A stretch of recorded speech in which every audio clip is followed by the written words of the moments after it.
We're switching now from Thailand to the Middle East. Our next speaker is based in Dubai. Karim Smadi is also a graduate of Northeastern. He got his undergraduate degree from the business school in 1993. And he went back and he got involved with some family business in Dubai. And at some point, he left the traditional family business, started his own business in the food ingredients space, and sold it to this company called REDA. And he is now managing director of REDA in Dubai and has been with them, I think, now for 16 years or something like that, 17 years. Since he joined REDA, he has expanded the company's activities across the Middle East and then into North Africa and then into Central Asia and then even into India and Southeast Asia. The interesting thing about REDA is this is a company that only operates in emerging markets, so it has no footprint. It's global or international, but international within emerging markets. And many of their markets, in fact, are what we would call frontier markets. So they go into Kazakhstan, they go into Nigeria, they go into countries that would not be on the A list for many companies that are internationalizing in the early stages of that process. And since his time with REDA in 1999, as I said, the company has grown, I think, to about $500 million in the industrial raw material space, and that's really their main line of business. So, like Hemraj, this company is also doing very well. I mean, I cannot disclose all of the numbers, I think, because they're a private company, so Karim has some limitations on what he can share with us, but they apparently are doing well, and this is the interesting thing about some of these companies.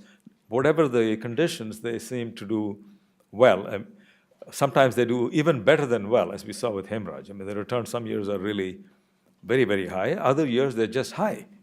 So I think there's something here to be learned from these companies.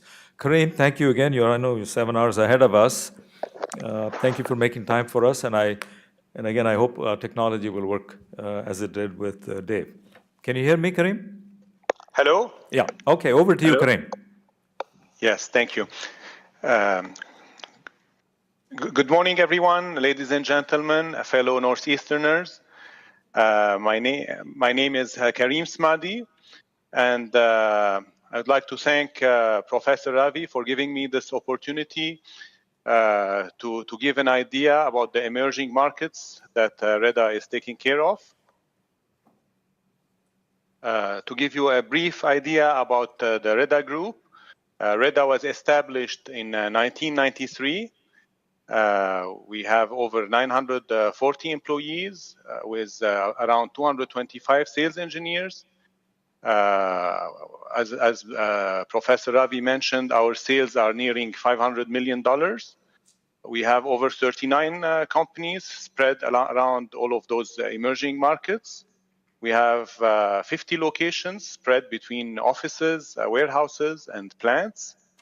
The regions that we cover are the Middle East, India and Pakistan in the subcontinent, West Africa, East Africa, North Africa, Southeast Asia, consisting of Malaysia and Indonesia, and Kazakhstan in Central Asia.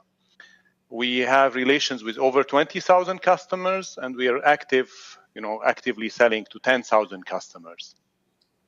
The product range that we specialize in are specialty chemicals, raw materials. So 90% of our sales go into this industry.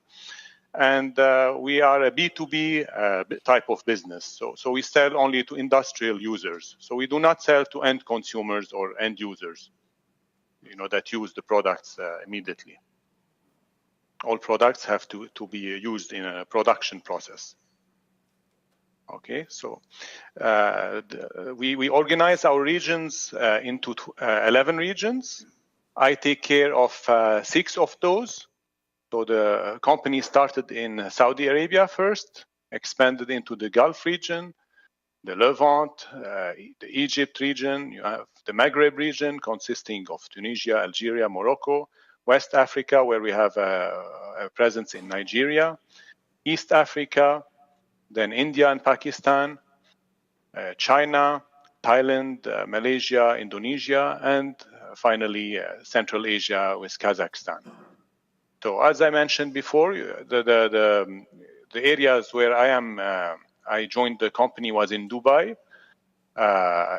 Integrated my business. I didn't sell the business, Professor Ravi, to REDA. I just integrated it, and that's what helped me join this business. I started the food ingredients business of REDA, then took over the commodities small division, but mostly focused on managing the business. First in the UAE, grew it. Then we expanded to the neighboring countries of Kuwait, Bahrain, and Oman. Then we moved on. You know, at the time, it was around 2012. So before that, you know, it's interesting to talk about this.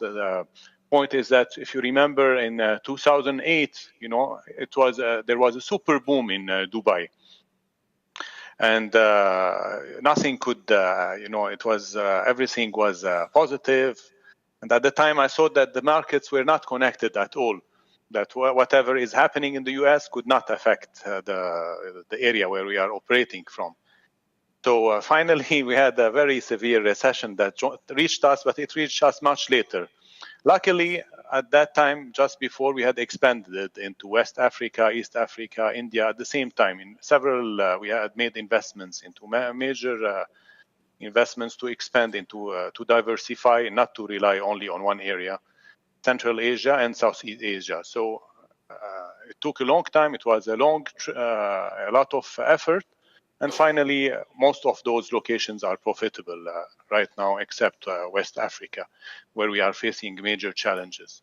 I'll discuss those more in detail as we move along.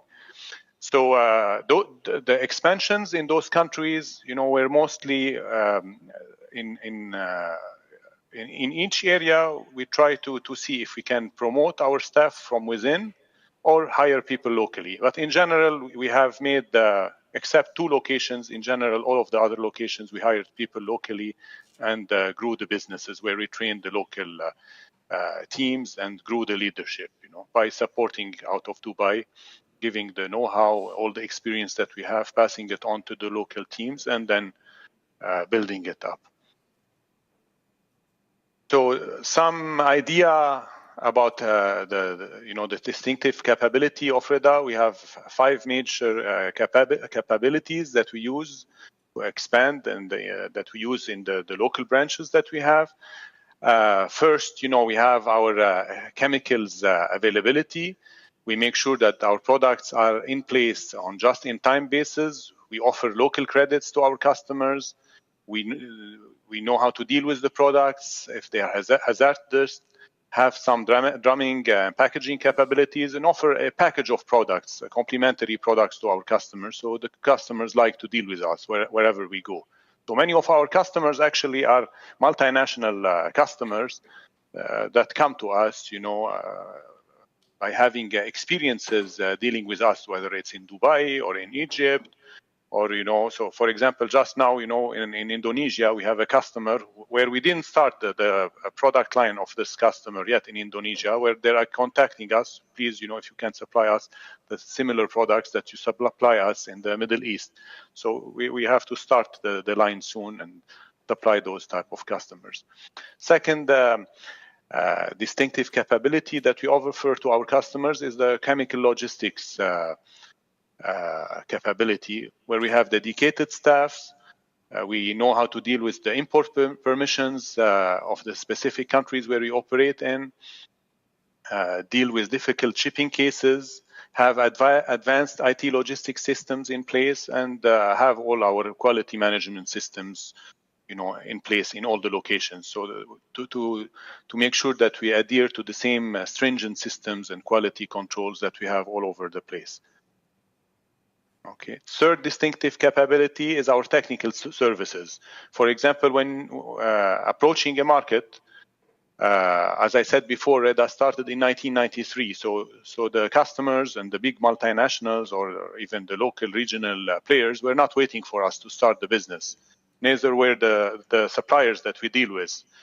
So for the small customers, we help them, we support them when they're starting their businesses, by giving them startup formulations, giving R&D support. On the other hand, for the established companies, we try to offer them something different than the local competition by giving them substitute materials and process improvements, products that make a difference to their formula or whatever they're offering to their end consumers. So this process also is done on a teamwork basis with our suppliers. We deal with many suppliers from the US, from Europe, and now the Asian suppliers are coming up as well. So we work as a team, as one team, study the requirements of our customers, come up with solutions, and offer it to them in a transparent basis to help them improve their production process. Okay, so fourth capability is the chemical blending. For example, let's say you are a US supplier. You have products, you want to ship them all the way far away, let's say to the Middle East or in Africa or in Asia, depending where the product is going. Sometimes you are just shipping water, or sometimes the products that you have that are part of the process are available locally at much more competitive rates. So what we do is that we agree with our suppliers to bring the black box or their secret active recipes, mix it locally, in agreement with them, and supply the local market, in a much more competitive way, and then a quicker basis. Okay. Finally, the fifth capability, is the chemical sourcing. So we have two teams, one in Shanghai, one in Paris, in France, that help our customers, with their sourcing needs. Sometimes they have some requirements for special products that they are not finding in the local markets, or sometimes basically they just don't want to rely on one supplier to have all of their products from the same supplier. So we use our sourcing team to help them have alternative sources or more competitive sources as well. This is by using our long established relations with different suppliers and the partnerships that we have. Okay, so we're committed to quality. We're ISO certified by SGS in Switzerland. Most of our locations are certified. We adhere to high HS standard, high health and safety standard. We comply with responsible care, have full-time safety officers in the major operations. Okay, so we work on differentiating ourselves from the competition and with the offer that we offer to our customers. We're supposed to be this dotted zebra that you see on the right in this picture. So we give full coverage of the IMEA region, India, Middle East, Africa, and now Asian region. We have a strong local presence. We like to be seen as a local company, not as a multinational or foreign company. So all the branches that we have are except in the Gulf area where I am based in Dubai. We have local staff that takes a long time to build, but then they have good relations with the local customers that they are expected to serve. We have a strong financial capability to grow our distribution business. We're independently organized and stable, have our largest warehousing network in the areas where we operate, have also the largest technical sales team in the area. We are transparent with our suppliers and customers, share info. And this was one of the major points that helped us penetrate this market in relation to our competitors who would not share information or mention who are the customers that they are working on. So customers were open with us to share the problems that they're facing. We were able to move this information to our partners and suppliers to bring solutions to the customers who built more trust with us. And this is how we keep on growing in all of the markets that where we are. We have a powerful CRM system. We comply with export control regulations. As you're aware, many of the countries in the area could be under embargo or have some restrictions on specific products that we cannot supply to. So we have to always check who we are dealing with and to make sure that the products are going to the right end users that are allowed to have such products. And most important is we comply with responsible care. So we offer a big package to our partners who are the customers, and as well as our suppliers who are producers of mostly chemicals and raw materials and food ingredients. Some people might say that, okay, you should not have a middleman to approach the markets.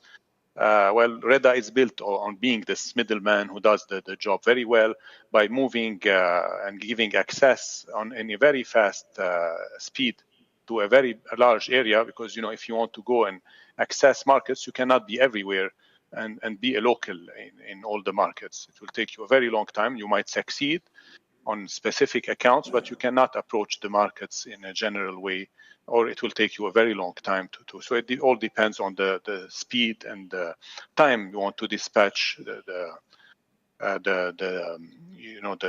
time you want to expand your reach to the markets. So here I'll give a quick overview by region. First, I'll cover the Middle East, then give snapshots about what we are facing in West Africa, Central Asia, and India. Okay, so in the Middle East, I'm based in Dubai, which we used as a stepping stone for the neighboring markets.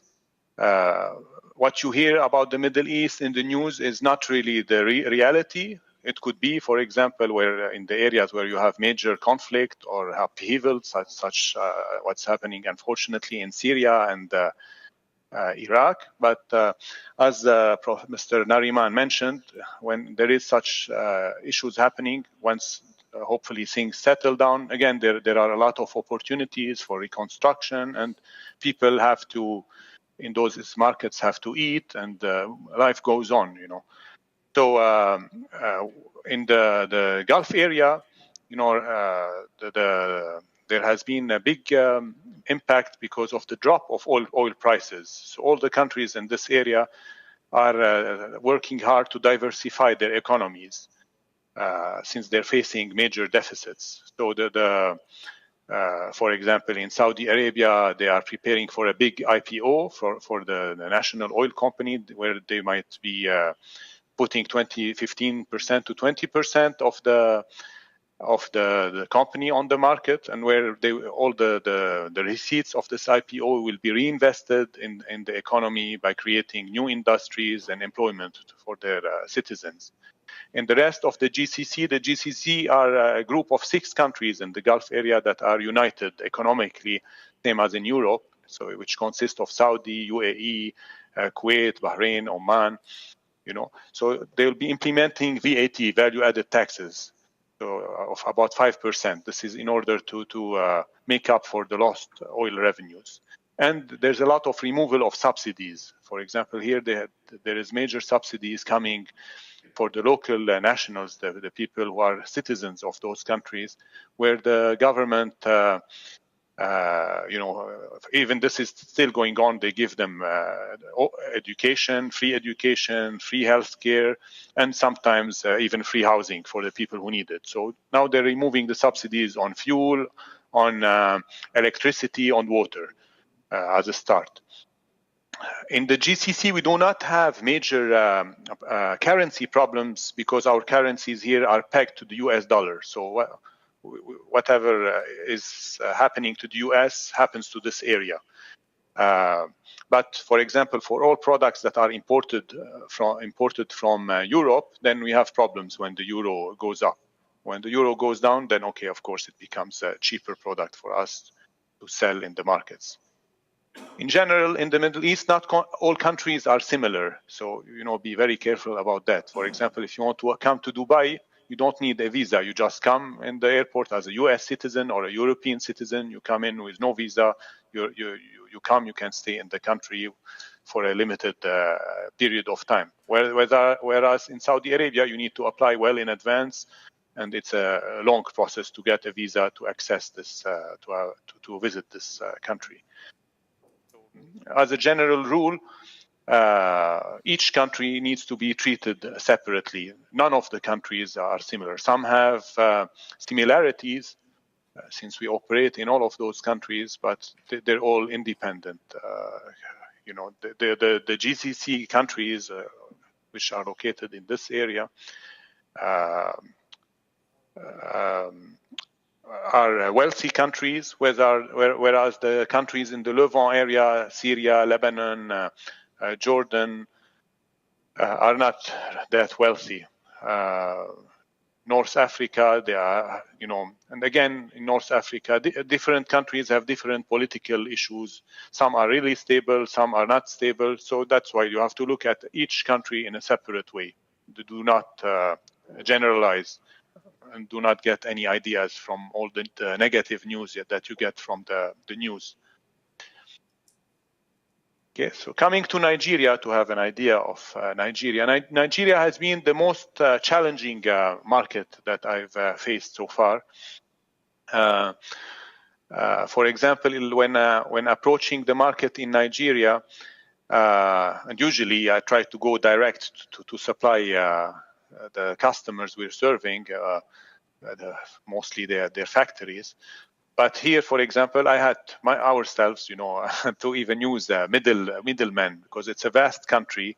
Let's say we are, you know, based in the west, you know, the southwest in Lagos, you know, where we have our, for example, warehouses, and we want to supply customers in Kano in the north, where again the political situation is quite challenging. We cannot have our stocks everywhere in the country. So we made use of sub-dealers and had acceptable margins in the process to be able to supply it to the customers. And by having middlemen along the way, we were able to expand our reach to the market and have our products in the specific different markets. But now the major point that we are facing in Nigeria is that there is no hard currency. So let's say if I'm importing products from the US, having them available locally and selling in the local Nigerian currency, the Naira, then when I want to repay my suppliers, you know, I'm not able to find the hard currency, as the government till this minute has decided to freeze the currency, not devaluate the currency. So this is leading to some stagnation in the market. So, you know, while you are there, you have your team, you want to motivate your team that you are there for the long term. You have to see and try to find solutions, you know.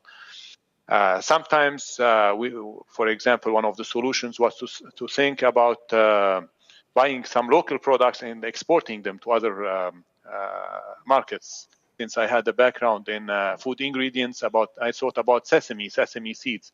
So we sourced the product, had it ready, but at the last minute, when we were inspecting the different batches, we found out that there was quality inconsistencies. So you know, at the end, we backed out of this plan.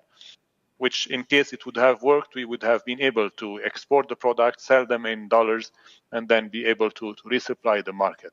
Now there is talk about some agreement with China that they might have a lot of yuan availability in the market, which could help us import Chinese products and sell instead of bringing European or American products in the market.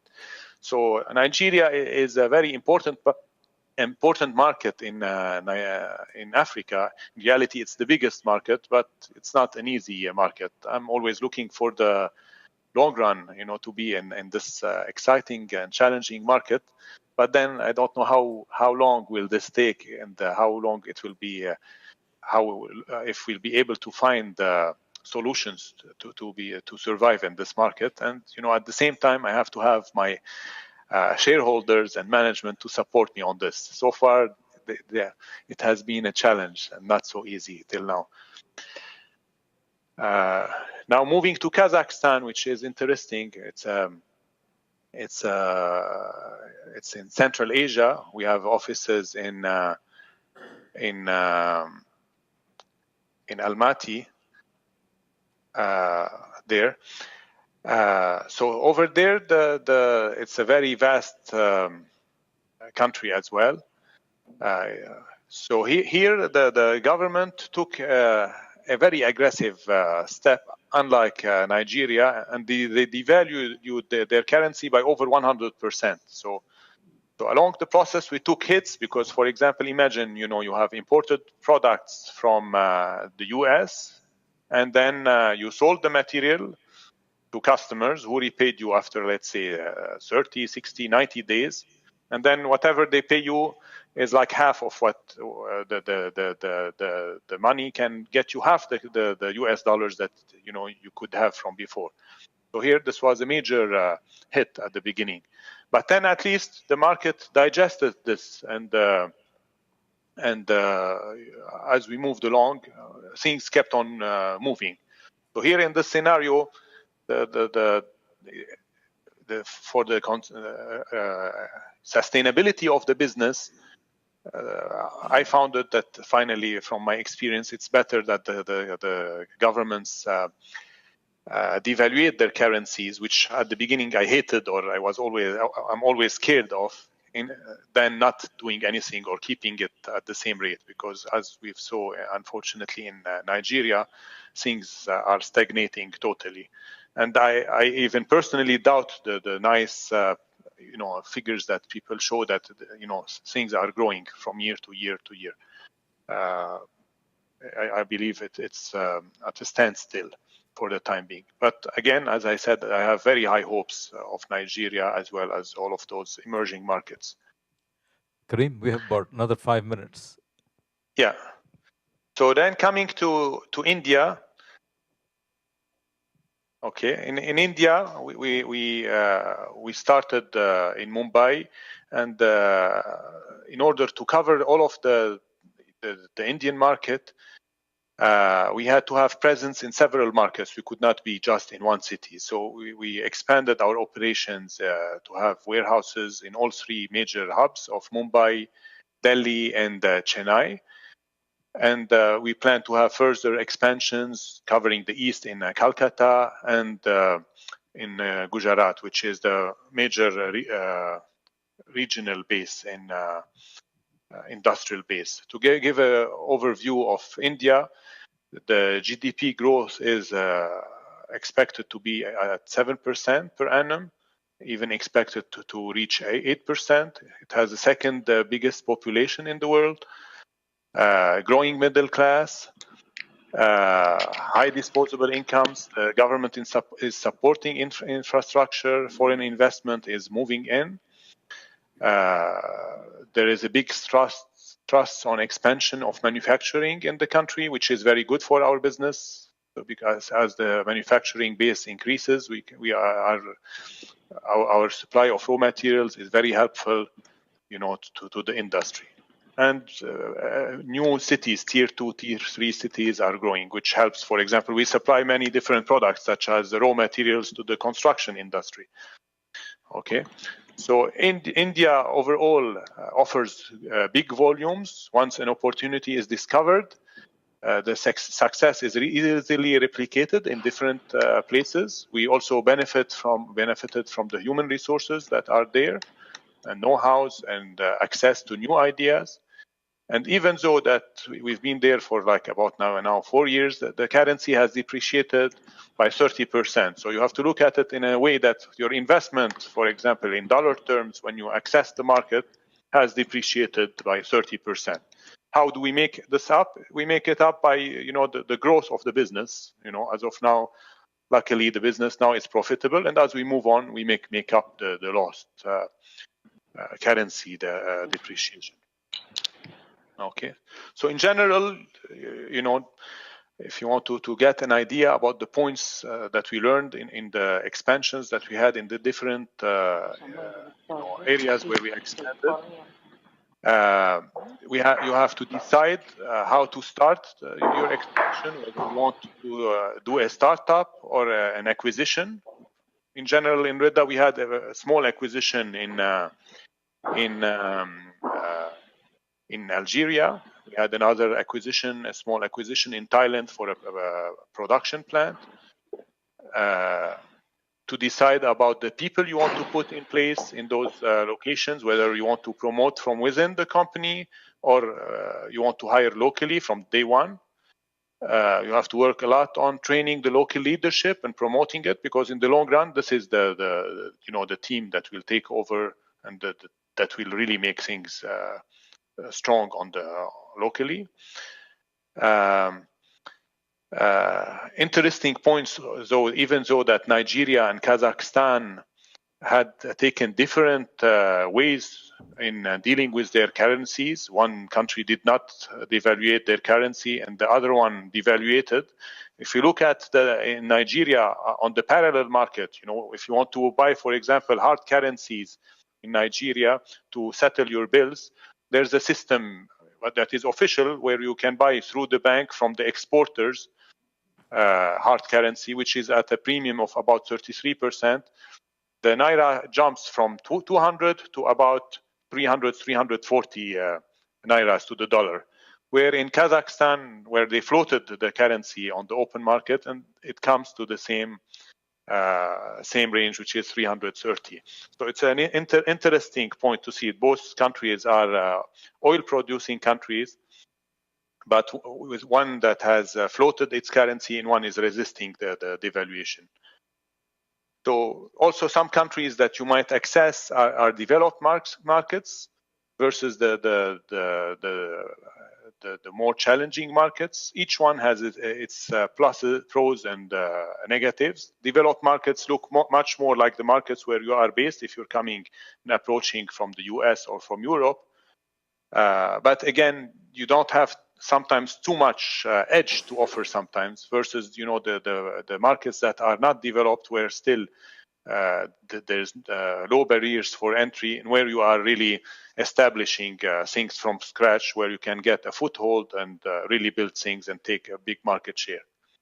Finally, the decision to hedge or not to hedge your exposures on the local currencies, well, it has to do about the timing and the decision and how hard you have a strong heart or not. For example, at the time in Kazakhstan, when I checked to take forward positions on the local currency, the interest rate was about 12%. At the time, this seemed to be high, but it was not that high. So it has to do on the gross margin that you're doing. If you have a high interesting margin like Mr. David in Thailand in the 40%, then okay, this is not significant and it's worth taking. If you have a margin in the 15 or 20%, then this is a major amount. It can eat away most of your margins, So this is to be decided today. For example, in Kazakhstan, if you want to take, but also, sorry, I have to repeat that. Let's say if I had taken this forward position and covered myself, what happened is that the currency plunged even nearly 100%. So it would have been a very good hedge that would have covered the business. But for example, today the price of this hedge is in the 20% range, the interest rate to cover. So this is just, I wanted to give you an overview of the different, quick overview. So this is a macro view of the major countries where we are operating and the challenges we face. So in case you have any questions, please feel free to ask, and thank you for your time. Thank you, Karim. Thank you.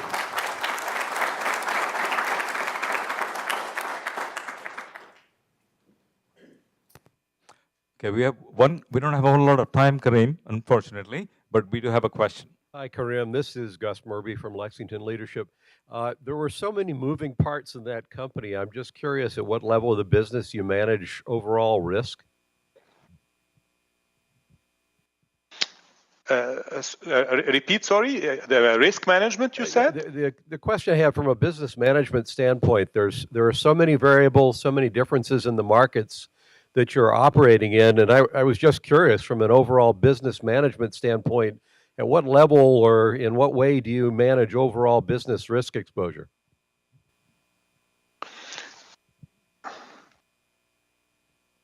Did you get that, Karim?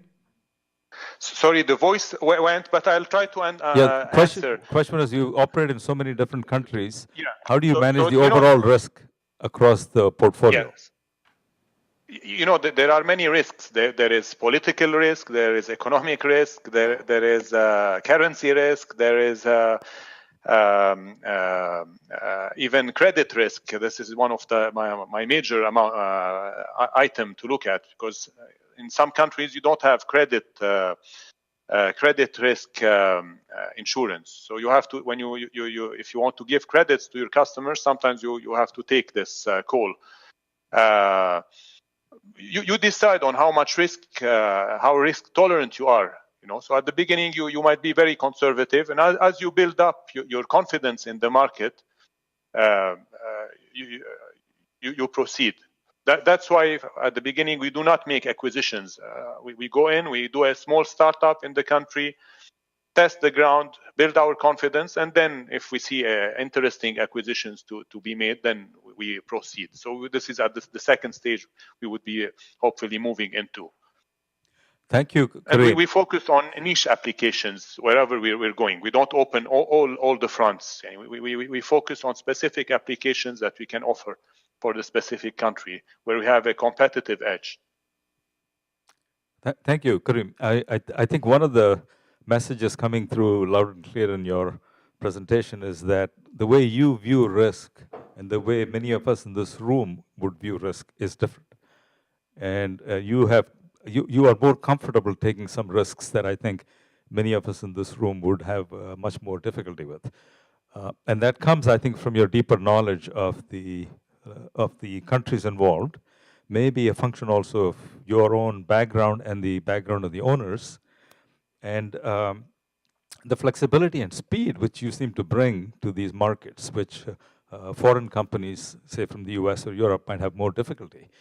But it's been an eye-opener to know what the world, what your life is like and the world you're living in, and how it's so different from some of the companies we normally talk about. Thank you so much, Karim. Thank you very much.